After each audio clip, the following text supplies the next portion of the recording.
blatant disregard for the laws and the overall lawlessness of our federal government mainly, but it happens in all levels of government.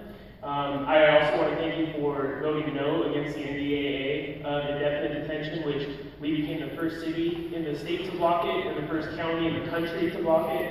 So I want to thank everybody that did that.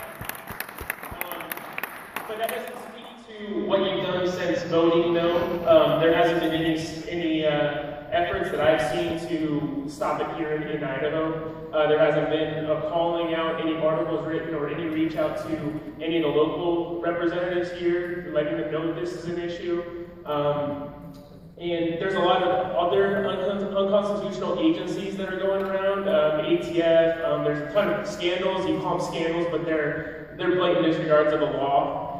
Such as Fast and Furious, Benghazi, all these different things that are happening under the president's watch, under Congress's watch, and everybody sitting around that took a note to the Constitution that allows it to happen is just as guilty as they are. So we want to know what we're paying you guys for, what you're doing to stop it, because we're not seeing a whole lot. Okay, I disagree with you.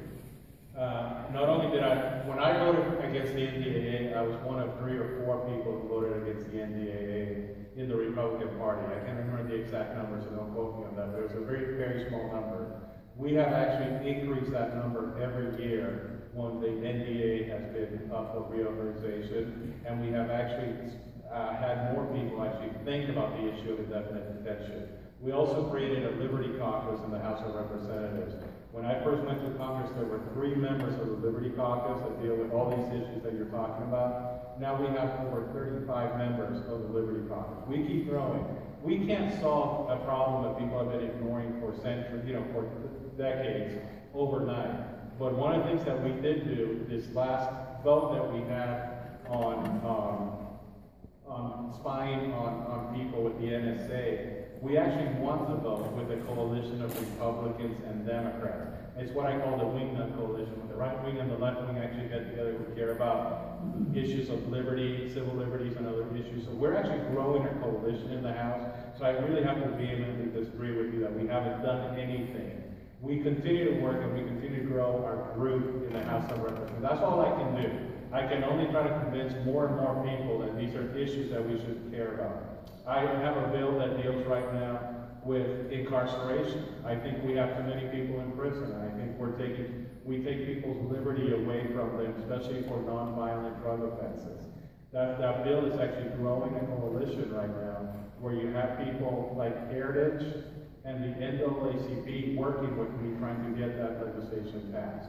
So I continue to work on these issues, and I make no excuses about the work that I've been doing in the House of Representatives. It might not be as forceful as you want me to be, but it has been pretty effective when we have gone from a coalition of 3 to growing larger and larger numbers, because we actually had enough of a coalition to vote against the NSA in the House of Representatives. Yeah, well, all areas and all avenues must be exhausted here, but the fact that you guys have the power of the purse and you guys are not defunding any of these unconstitutional agencies that have been around for all these years. I would love to do that, but I don't have the majority in the House to do that. I mean, that's why it's important that we keep growing these coalitions.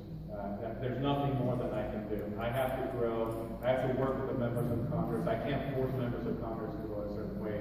I have to persuade them. And I think we have been pretty persuasive in all these issues. And we're just growing the numbers that we have that care about the same issues you care about. Yeah, well, I just want to let you know, this is not a debate or anything, but if it's against the Constitution, it's unlawful, and it's against the law, and we all need to stand up against that. I don't care if you have enough votes or whatever it is that you need, but if it's against the law, it's against the law. That's it. I vote against it, but if I'm the only one voting against it, you can't do anything about it. We have to actually grow the numbers of people.